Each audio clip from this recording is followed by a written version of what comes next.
Students, आज हम class 7 science chapter number 2 जो हमने लास्ट वीडियो में फिनिश कर लिया था, हम उसको कंटिन्यू करेंगे। नेक्स्ट टॉपिक है हमारा the food pipe oesophagus. The solid food passes into the food pipe, यानी कि जो हमारा निकला हुआ भोजन होता है वो गुजरता हुआ जाता है फूड पाइप से या फूड पाइप में। और एसोफेगस मतलब फूड पाइप एसोफेगस यानी अन्न प्रणाली बोलते हैं इसको हम। जैसे कि आप ये फिगर 2.2 में देख रहे हो, ये हमारी फूड पाइप, यानी कि जैसे कि इसकी इनर वॉल्स होती हैं, जब उससे खाना गुजरता है तो ऊपर क्लोज होती जाती हैं, जिधर खाना पहुंचता है उधर ओपन होती है। जैसे आप ये देखो, ये थोड़ा वाइडर स्पेस है, यहाँ पे थोड़ा क्लोज है, यानी ये कम है, यहाँ ज़्यादा है, क्योंकि यहाँ पे ये फूड है।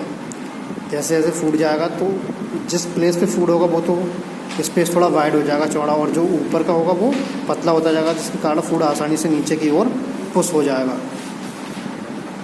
The food pipe runs along the neck and the chest, यानी कि जो फूड पाइप होता है वो हमारा किससे गुजरता हुआ जाता है, गर्दन और चेस्ट से होते हुए। Food is push down by the movement of the ball of the food pipe, यानी कि जो भोजन होता है वो नीचे की तरफ धकेला जाता है। वो किसके द्वारा धकेला जाता है, जो फूड पाइप की बॉल्स होती हैं, यानी कि इनर लेयर्स होती हैं, उसके द्वारा। Actually this movement takes place throughout the alimentary canal and pushes the food downwards. असल में ये जो मूवमेंट होता है डाउनवर्ड्स की तरफ, ये पूरी एलिमेंट्री कैनाल में होता है हमारे, और उसी के कारण पुशेस द फूड डाउनवर्ड्स, जो हमारा भोजन होता है वो नीचे की तरफ धकेला जाता है, यानी कि वो नीचे की तरफ खिसक जाता है। जैसे कि आप इस फिगर में देख रहे हो, यहाँ पे फूड है, यहाँ से पुश होगा, फिर नीचे डाउनवर्ड जाएगा, जैसे कि यहाँ पर आ गया। At times the food is not accepted by our stomach, यानी कभी कभी ऐसा भी समय होता है जब हमारे स्टमक के द्वारा जो फूड होता है, जो भोजन होता है वो स्वीकार नहीं किया जाता। एंड इज़ वॉमिटेड आउट, जैसे हम पल्टी के वॉमिटेड के रूप में बाहर निकाल देते हैं, मतलब बाहर निकल जाता है वो।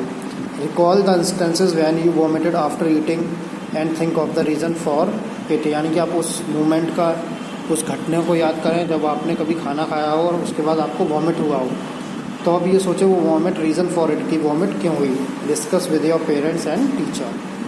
Now stomach, the stomach is a thick walled bag, यानी कि जो हमारा स्टोमक होता है, जो पेट वो होता है, वो कैसा होता है, thick walled bag. Its shape is like a flat and J, यानी कि जो फ्लैट जे होता है उसके टाइप में होती है इसकी shape. And it is the widest part of the alimentary canal, और ये जो होता है एलिमेंट्री कैनाल, यानी कि जो अन्न प्रणाली होती है उसका सबसे बड़ा भाग होता है। It receives foods from the food pipe, ये भोजन को रिसीव करता है फूड पाइप से एट वन एंड, यानी कि एक एंड से तो ये फूड पाइप के द्वारा भोजन को रिसीव करेगा। जैसे आप ये देख रहे हो यहाँ पर, ये आपका स्टमक, तो ये फूड पाइप से यहाँ पे आपका इस एंड पे क्या कर रहा है, ये फूड को रिसीव करता है इस एंड पे at the one and and opens into the small intestine at the other, और जो दूसरा एंड होता है वो उसका किस पर खुलता है, जाके स्मॉल इंटेस्टाइन पे। The inner lining of the stomach secrets mucus, hydrochloric acid and digestive juices, जो अंदरूनी परत होती है हमारे पेट की, जो लेयर्स होती हैं वो सीक्रेट्स करती हैं, रिसर्व करती हैं किसका, मुकस, हाइड्रोक्लोरिक एसिड का एंड डाइजेस्टिव जूसेस का, जो पाचन क्रिया में हेल्प करते हैं हमारे, उन सबको सीक्रेट्स करती हैं। The mucus protects the lining of the stomach, जो मुकस होता है वो जो स्टोमक की लाइनिंग होती है, लेयर होती है, इनर लेयर, उसको प्रोटेक्ट करता है, उसकी रक्षा करता है। The acid kills many bacteria that enter along with the food and makes the medium in the stomach acidic and helps the digestive juices to act. अब इसमें क्या है, हमारा जो एसिड्स होते हैं, जो हाइड्रोक्लोरिक एसिड सीक्रेट किया था, रिलीज किया था उसने, acid kills many bacteria that enter along the food, यानी कि जो हमारे फूड के साथ बहुत सारी बैक्टीरिया जो हमारे स्टोमक में एंटर किए होंगे उनको मारेगा। And makes the medium in stomach acidic, और उस स्टोमक में एसिडिक मीडियम बना देगा वो। And helps the digestive juices to act, और जो डाइजेस्टिव जूस होंगे उनकी हेल्प करेगा फूड को डाइजेस्ट करने में। The digestive juices break down the proteins into simpler substances, और ये डाइजेस्टिव जूस होंगे वो प्रोटीन्स को छोटे छोटे टुकड़ों में ब्रेक कर देंगे, यानी कि उसको तोड़ देंगे। अब नेक्स्ट हमारा the small intestine. The small intestine is highly coiled and is about 7.5 meter long. जो स्मॉल इंटेस्टाइन होता है वो हमारी हाईली कॉइल्ड होती है और लगभग 7.5 मीटर लंबी। It receives secretions from the liver and pancreas besides its walls also secretes juices, यानी कि ये रिसीव करता है सीक्रेशंस लीवर से हमारे एंड द पैनक्रियाज और पैनक्रियाज से बिसाइड्स, इसके अलावा it's walls also secret juices, इसकी जो इनर बॉल्स होती हैं वो भी जूसेस को रिलीज करती हैं।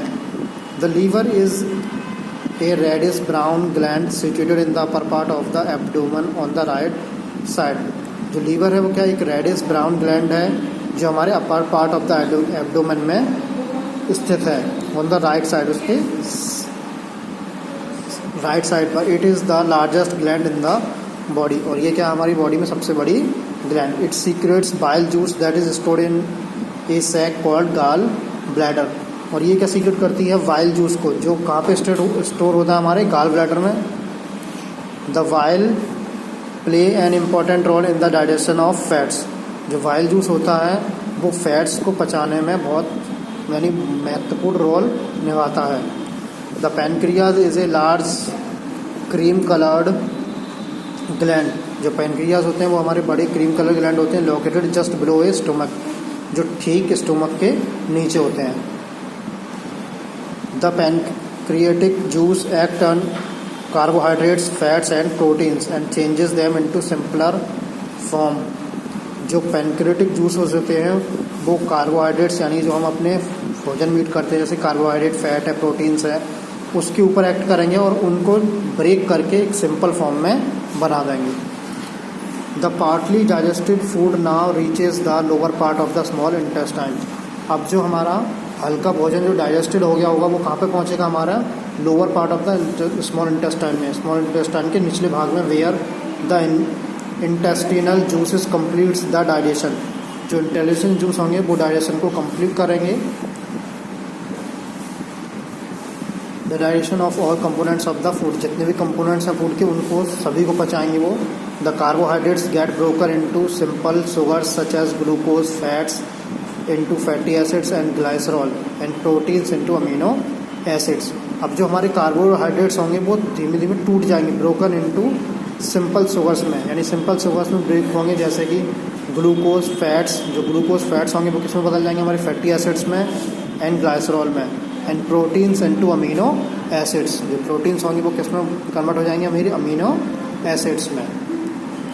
नाउ नेक्स्ट टॉपिक हमारा absorption in the small intestine, कि ये जो एब्जॉर्प्शन होता है वो कैसे होता है, यानी खाने का पचाना सोखना, यानी कि उससे जो मिनरल्स होते हैं उन सब का। The digested food can now pass into the blood vessels in the wall of the intestine, जो डाइजेस्टिव फूड होगा वो कहाँ से पास होगा हमारे ब्लड वेसल से in the wall of the intestine, जो हमारी इंटेस्टाइन की वॉल में है। This process is called absorption, ये प्रोसेस कहलाता है हमारा एब्जॉर्प्शन, यानी कि the digestion of food into the blood vessels through the wall of intestine. The inner walls of the small intestine have thousands of finger like outgrowths, जो हमारे inner walls होती है स्मॉल इंटेस्टाइन की उसमें हज़ारों finger like outgrowths होते हैं। These are called बिली, इनको क्या कहा जाता है बिली सिंगुलर वाइलस। Can you guess what the role of bile could be in the intestine, अब आप ये इमेजिन कर सकते हो, ये गैस कर सकते हो कि जो विली का जो काम होता है वो इंटेस्टाइन में क्या होता है। The villi increase the surface area for absorption of the digested food, जो विलीज होती हैं वो सरफेस एरिया को बड़ा कर देती हैं, मतलब उसको बढ़ा देती हैं किसके लिए, एब्जॉर्प्शन के लिए। जो डाइजेस्टेड फूड है उसको एब्जॉर्ब करने के लिए उसके सरफेस एरिया को इंक्रीज कर देंगे। Each villus has a network of thin and small blood vessels close to its surface, और प्रत्येक वायरस जो होते हैं वो छोटे छोटे नेटवर्क ऑफ थिन यानी पतले पतले and small blood vessels close to the its surface, यानी कि इसकी सतह से ब्लड वेसल्स कनेक्ट होती हैं। The surface of with the villi absorb the digested food materials, जो सरफेस होती है बिली की वो डाइजेस्टेड फूड जो होता है पचाया हुआ खाना उसके मटेरियल्स को एब्जॉर्ब करेगी। The absorb substances are transported via blood vessels to the different organs of the body, उसके बाद जो एब्जॉर्ब सब्सटेंसेस हैं वो ट्रांसपोर्ट किए जाएंगे हमारे ब्लड वेसल्स के द्वारा हमारी बॉडी के अलग अलग पार्ट्स में। Where they are use to build a complex substances such as the protein, जहाँ पे उनका यूज़ किया जाएगा कॉम्प्लेक्स सब्सटेंसेस बनाने के लिए, जैसे कि proteins required by the body, this is called assimilation. तो ये प्रोसेस कहलाती है हमारी assimilation. In the cells glucose break down with the help of oxygen, जो हमारी सेल्स होती है उसमें जो ग्लूकोज होता है वो ऑक्सीजन की हेल्प से ब्रेक होता है इनटू कार्बन डाइऑक्साइड में ब्रेक हो जाएगा एंड वाटर में, एंड एनर्जी इज रिलीज्ड, और उस समय जो ऊर्जा होगी वो हमारी रिलीज हो जाएगी। The food that remains undigested and unabsorbed, अब वो खाना बचा नहीं है या अनएब्जॉर्ब हुआ है, enters into the large intestine, वो किस में चला जाएगा, हमारे लार्ज इंटेस्टाइन में। तो नेक्स्ट वीडियो हम कंटिन्यू करेंगे लार्ज इंटेस्टाइन।